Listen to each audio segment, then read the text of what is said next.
Hi, my question, as the US presidential election looms, why do Americans and the world stubbornly ignore that Donald Trump is not an anomaly, but the very epitome of US society, perfectly mirroring what a lot of people perceive when they look at America? Start us off big, Nick. Trump was no aberration. Trump was no accident of history. What I argue in my new book is that he was as much a product of American history as JFK or Abraham Lincoln or Ronald Reagan. It's just the American history that we tend to forget or ignore or deliberately overlook or deliberately erase. So many historical trend lines favoured Donald Trump: economic, political, social, racial, technological, cultural. I mean, when Donald Trump said the American dream is dead, that really resonated for people who felt like economic castaways in an age of globalisation. Politically, the Republican Party had become far more radical. They'd become an anti-Obama party, so it made perfect sense for them to choose as their presidential nominee the most emphatically anti-Obama candidate. A lot of his supporters, not all of them by any means, but a lot of his supporters had problems with the black men in the White House. So they went for the untitled leader of the birther movement, who questioned the very legitimacy of an Obama president. I mean, culturally, what were we watching? Reality TV shows. Who was the king of reality TV? Donald Trump. Twitter placed in the hands of Donald Trump a tool that he could use to bypass the media, but he didn't need to bypass the media because the media kept on amplifying his message. Facebook gave the Russians a way of interfering with the election. And when you throw in an antiquated electoral system, the vagaries of the Electoral College, which allows somebody who doesn't get the most votes to still become president, that's how you end up with Donald Trump. He wasn't historically inevitable, but by 2016, he'd almost become historically inescapable. OK, and so now he's a convicted felon. Kim, how do you see it? What sort of does that do to his prospects? I think it has an enormous implication. I mean, what happened the other day in those 34 counts in which he was found guilty is an historic moment. It's unprecedented, and I do believe it will have an effect during this campaign. Will it help him or hinder him? I think initially there's a rush of blood where people are responding. How that plays out remains to be seen. But I think in the end, it does hurt him. We have 4 primaries tomorrow in a couple of places that will be a good indicator of the immediate effect of that verdict, in which, you know, if he continues to lose Republican support, and he is losing Republican support during these primaries, so some 20% of Republican voters have turned out to vote against him.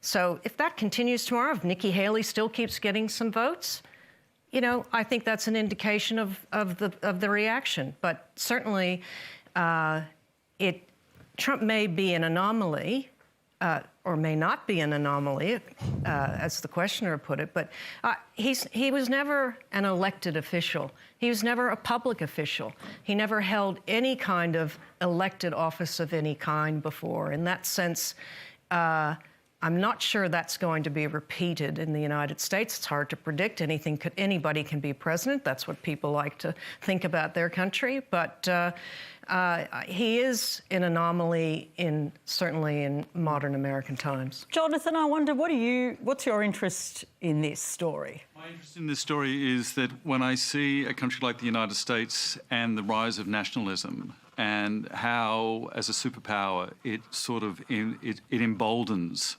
other countries now to embrace nationalism, which I guess wasn't as prominent as it was before, but it's sort of allowing people now, it's allowing people to speak openly where they didn't before. I think the most extraordinary thing about this whole thing is that I went to school with Jonathan's brother.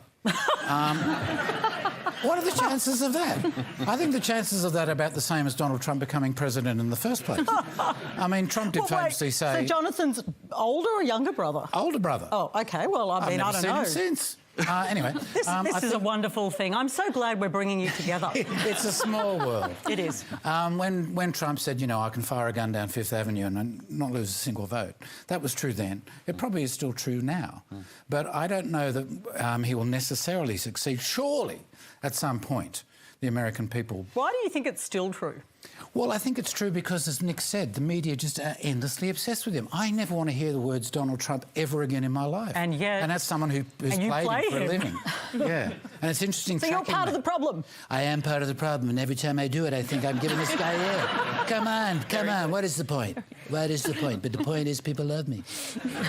They cannot get enough of me, and that's what it is. Where's Melania? That's what I want to know. Well, I'm interested by that too. Well, Australians have their worries about America. Q&A has again commissioned exclusive YouGov research to find out what the nation thinks about the world. A weighted poll of 1,500 plus voters indicates both presidential candidates are on the nose. Over half say they're worried about Joe Biden retaining power, and 6 in 10 Australians are concerned about Donald Trump's return. But most Australians think the US-Australia alliance can survive Trump's more isolationist agenda. And Parnell, I think it's really interesting that Australians are also concerned about Joe Biden. It seems that this election is not just turning off Americans, but perhaps the world. Well, of course Australia should be concerned about who becomes the President of the United States, because it's essentially our security that's at stake. So whoever is in the White House is incredibly significant to us. And what's happening, I think, what we're seeing a little bit in this election is people reckoning with the idea of somebody who leans towards breaking down liberal democracy and somebody who leans towards simply not being able to uphold it through feebleness, and people are seeing much of a muchness. At the same time, and, you know, I find this even more disturbing, is that a study last year found that nearly 6 in 10 young people between 18 and 35 no longer see the value in democracy. They no longer think that it's the best form of government. So, you know, this is at the one time, on the one hand, as Australians, we are looking at our security breaking down, and on the other hand, we're no longer valuing the democracy that has allowed this global order to come together. Jen, you're a human rights lawyer. Do you see a risk to democracy? Absolutely. We have President Trump, former President Trump, who may well be the president again, talking about the courts being rigged, being prosecuted. And people believe him. This is denigrating democratic institutions and the rule of law. So we have a president who is facing criminal prosecution, not just in this latest case where he was convicted, but also in relation to his statements around the last election and putting pressure on officials around this election. So I think it's really concerning to hear that young people are questioning democracy. We've got so many elections coming up in this next year, not just in the United States, but around the world. And we're seeing more and more leaders coming forth who are questioning the rule of law, who are questioning democracy, who are undermining our courts. And this is dangerous. It's dangerous. It's a great quote. The big joke on democracy is that it gives its mortal enemies the tools for its own destruction. Yes. Unfortunately, that was Joseph Goebbels, who did know one or two things about destroying democracy. But you can see the same thing happening now. And the same democratic institutions, which were fragile to begin with in America, are being exploited by the Republican Party ruthlessly.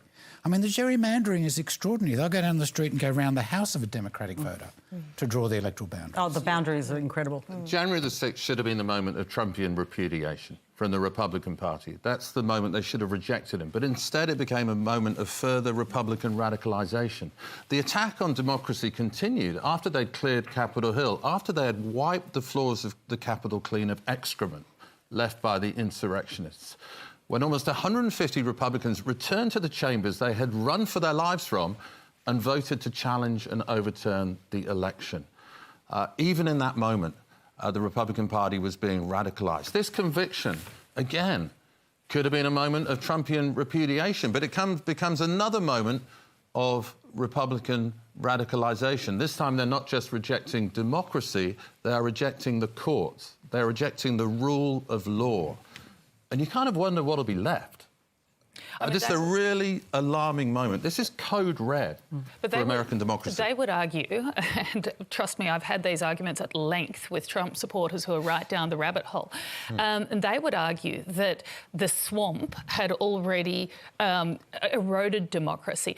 And I mean, you've got to say, there was a bit of a point in that. So there is a problem in the US with democracy going off track for particular interests. So there's a lot of rent seeking. There is a lot of control that comes from various money interests and so on. So people were already feeling like like democracy had been undermined. And what they did was Trump said that he was going to drain the swamp, and they believed him. And then there is this whole belief structure which has been built up around the idea that everything that attacks Trump is essentially the swamp fighting back. Yeah, could I just say, a lot of that is just rhetoric. You know, when we say draining the swamp, well, some would say that the Trump administration created a much bigger swamp.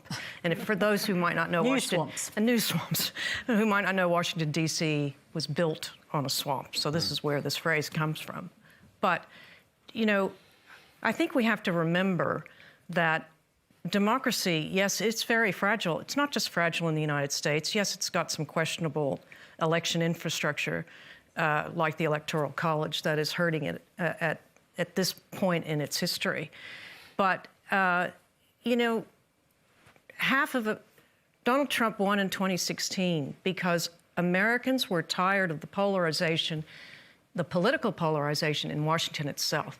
It had a dysfunctional Congress for many, many years. And Americans have a habit of splitting ticket when they vote. They'll vote one party in for the president, and they'll vote another party in for the Senate or the House because they think, oh, that'll create a balance of power. Unfortunately, with the lack of bipartisanship, which is no fault of necessarily the American people, it's a party, a Republican Party, that has been losing elections despite the win of Trump, which was helped, by the way, by other factors, including Hillary Clinton being a candidate that was very polarizing to Americans.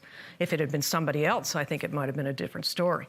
But, you know, we just have to remember that there were other elements affecting the rise of Donald Trump that were really critical, and it speaks to how important it is that we as citizens recognize that democracies around the world are fragile. They require the participation of its citizens, the attention of its citizens, and citizens to demand accountability and continue a bipartisan approach, whether it's on foreign policy, domestic policy, and yes, we've got to compromise, but there's got to be good faith effort. America lost that decades ago, and it's built and built and built this animosity, this continuing divide between the haves and the have-nots, and we've got to watch that.